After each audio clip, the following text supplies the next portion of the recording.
Don't die an unlived life was an awesome quote I heard the other day. This is Mark Bell from SuperTraining Gym. SuperTraining Gym, the strongest gym in the West, coming at you today with a power project. We're switching things up here in 2018, and we're no longer running Mark Bell's PowerCast. I know some of you may be disappointed, but don't worry. All we're doing is adding more content and adding more fun stuff, more stuff coming your way. We're going to be more mobile. We're going to be on the road. We're going to be doing the power project in the gym. We're going to be doing the power project out of the gym. We're going to be doing it in the podcast room. We're going to be doing the power project all over the damn place. So really excited about getting some of that squared away and really excited about the future of all that. I don't want to talk too much about what's in the past, but basically we were no longer able to we were no longer able to keep everything together with the PowerCast the way that it was currently, and so therefore I had to move on. This train stops for nobody and it slows down for no one. So here we go with the first edition of the new Power Project that you're going to see on iTunes, you're going to see on YouTube, and you're going to see all over the damn place. Boom, switching over there. And now let's kick things off with the first question. Typical Power Project style, this first one that's coming at you is just me answering some questions. So sometimes the Power Project is going to be me answering questions. Sometimes it's just going to be something to fill the gap for you to do your 10-minute walks. Sometimes it's going to be me with a guest. Could be Stone Cold Steve Austin, could be Sylvester Stallone, could be my own brother. I don't know. We'll see who we can get and who we can gather up for the new Power Project. I'm really excited about it. But to get to some of these questions, I had a bunch of questions coming through on the Instagrams. And if you want to add more questions, you can add them in the comments below, and we will check every single question. I read a lot of the comments. I don't have time to read every single comment that comes through, but I try to read and I try to learn more about what you guys want to hear from me. So in this first question, this is like kind of a little bit of a complicated one and a personal one as well. They wanted to know how I was able to deal with, or if it's even a thing, for me to deal with my success being, I guess, quote unquote, more successful than my brother Chris. For those of you that don't know, my brother Mad Dog died years ago. He had a drug addiction. He was bipolar, and unfortunately, he's no longer with us.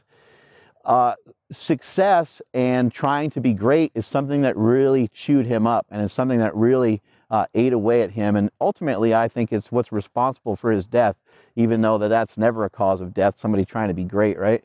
But in his case, I think it was. And something I want to share with you guys that's really important. Success is kind of made up by a lot of you guys. Whether people think that I'm great, that's kind of made up and determined by fans. It's made up and determined by the general population. Is my dad great? My dad's great in my eyes. I love my dad. My dad is the most full-bore, kick-ass person and the coolest human being that I've ever met in my fucking life. Jesse Burdick. Jesse Burdick is a great friend of mine. He's always been there for me in every situation. Is he great? I think he's great. But you look at his Instagram account and see how many followers he has, or see how many likes he accumulates from posting, how to teach his kids how to lift weights or something. And maybe it's not the most popular thing you've ever seen on Instagram. And so whether he's great or not, that's kind of determined by you guys. But in my opinion, that's not the true definition of greatness, and it's not the true definition of success. Just because I have millions of dollars in the bank, you would think that that's some sort of measure of success, but really, it's only a measure of finances. It's only a measure of financial freedom. So I have more financial freedom than maybe the next guy. It doesn't mean I'm better than anybody. It doesn't mean that I'm great. It doesn't even mean that I'm successful, in my opinion, because if I'm not good to the people that are around me and I'm not providing more opportunity for the people that are around me, and this goes for any of you, whether you own a business or not, I think this is really important. I'm not better than my brother. My brother is my idol. My brother Chris, I've mentioned this many times over, that my dad is my idol, my dad is my hero, and he truly is.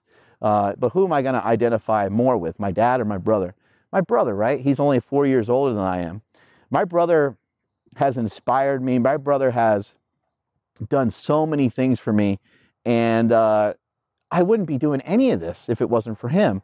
I wouldn't be doing any of this if it wasn't for my brother Mad Dog sticking 225 pounds on my back when I was like 14 years old and making me do squats, and I was a pussy about it. I wanted to use that little pad. Yes, Mark Bell, the people's coach, wanted to use that little, we call it the pussy pad. I wanted to use that pad for squats, and because the squats hurt. How dare you interrupt the power project, you sons of bitches! Just some terrorist action happening here in Davis, California. But success is made up, and it's not really like a tangible or physical thing. Is LeBron James great? Is he somehow greater than somebody who has a charity that spends a lot of time, you know, helping people with mental disorders or helping burn victims? Or, I mean, man, look, there's a lot of great people in this world, and it's not just about how much money that they make. I would say it can even be argued that my brother's greater than me. My brother is more creative than I am. I have inventions. I have United States patents. I am extremely proud of the trademarks, and I'm extremely proud of the patents that I hold. They are a badge of courage for me. They are points up on the scoreboard. But is that harder or easier to do? That's like, you really just have to have an idea that somebody else really hasn't had before, and then you just pay for it. There's a lot of terrible inventions out there. There's a lot of people that have patents. But how many people are able to make a movie? Bigger, Stronger, Faster was seen by millions of people, and it's impacted people all over the world. So how has my brother dealt with my success? I guess the question is how have I dealt with his success? Because I can't really answer on his behalf on how he feels about mine. I will say this: as I've climbed the ladder and as I've become more successful, as my success has, again, success is in quotes because this is just success. This is financial gain.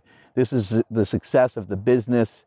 Maybe being married is a success versus he's single.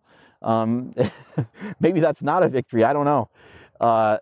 Again, I don't know who determines these things, but the way that things are currently with how people measure success, my financial gain, as my financial gain has exponentially risen, my relationship with my brother has grown tremendously.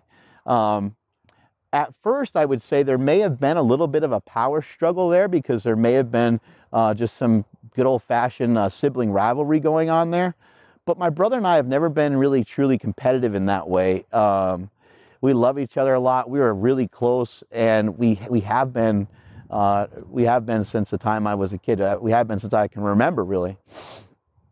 And so there hasn't been any really blockade when it comes to any of that. I was able to be in a position to buy him a car. I've been able to be in a position to pay him for the movie that we're working on currently. But none of that, like, that's not anything I'll ever hang over his head. Those are all things that he deserves anyway, because he helps push the brand. He helps push the products stronger and better than anybody else that we have. And he also is somebody that came up with a lot of the great quotes that we have on the back of the shirts, and he's somebody that's been supportive from day one. So he and I think we get along maybe in a different way than some other brothers do, but it's a shared success. It doesn't feel like this is mine and this is something I'm going to keep close to me, and you got to go figure out your own shit. My brother would give me the shirt off his back, and I know that when he's in a position where he's making money, he's going to want to be throwing it at me and figuring out ways to help me out. And so the position I'm in now, where I feel comfortable and I feel strong with the finances I've gained, I feel great to be able to help him and to be in a position to help him. He's the one that started all this gangsta shit in the first place. He's the one that got me into lifting in the first place, or got me into this mess, however you want to say it. I'm going to conclude on answering one other question that somebody had that came in that's a little bit about running a business. And I'm just going to answer it fairly quickly, because the question was, how do you have a successful business? Well, the answer to that is a really, really long-winded, but I'll keep it short, I'll keep it sweet. You first of all need a good idea. And then based off of that idea, you need a good idea or concept. How do you be a little bit different? Or how do you just execute really well? Those are two things that are really important. How do you be different, or how do you execute really well? Now, if we just take that same concept and we just apply that to life, it's the same damn thing. Whether you're successful in life or successful in business, they can be things that have synergy to each other. They don't have to be separate from each other. To be successful, to be great, back to what we were talking about before, to be successful and to be great, you know what you have to do? You don't really have to do a whole lot of anything other than just what you're fucking supposed to do. And then maybe a little bit extra. So be yourself and then some. You've heard me talk about that before. Be a dad and then some. What does being a dad and then some mean? Well, you know, you're a dad, you're a father figure, right? But you do a little extra here and there. Maybe you, when you come home from work or come home from the gym, you bring something home for your child, or you remember something that they wanted to do that day, and you say, maybe before they go to school in the morning, maybe you stop them and say, hey, you know what? You're not going to school today. We're going to do something fun. We're going to do something cool. We're going to go do something different. I got mom to get off of work too, and we're getting the hell out of here. How freaking pumped would your kid be? They'd be so excited. Be a son and then some. Be a friend and then some. Check in with your friends. Check in to see how they're doing. Give them a phone call. Make sure they're doing okay. Stop people. Stop them and look them in the eye and say, hey man, how's it going? Because you know, as you become homies with somebody and you're like, hey man, what's up? They're just like, oh, I'm doing good. And they just say it like that. And you say, no, how are you doing? Look them right in the eyes. See how they're actually doing. Be yourself and then some. Be a lifter and then some. Be a bodybuilder and then some. Be someone that takes their diet very seriously and then some. It doesn't have to be that much more than anybody else, but if it is more than other people, guess what happens? You end up being great. You end up being successful. You end up having a successful business. So that's the blueprint. The blueprint is just to do a little bit more. I share with you guys all the time. I say it often. The more that you can do, the more that you can handle. The more that you do, the more that you can handle. Do more, be more. Do more, become more. The more that you do, the more that you put in, the more that you'll get back. This is the first edition of the Power Project. On the next edition of the Power Project, you're going to see me interview my good friend and longtime SuperTraining gym athlete, Ryan Spencer. If you like this, hit the like button. If you want to comment, ask more questions, ask questions below. Thank you guys for watching. Strength is never a weakness. Weakness is never a strength. I'll catch you guys later.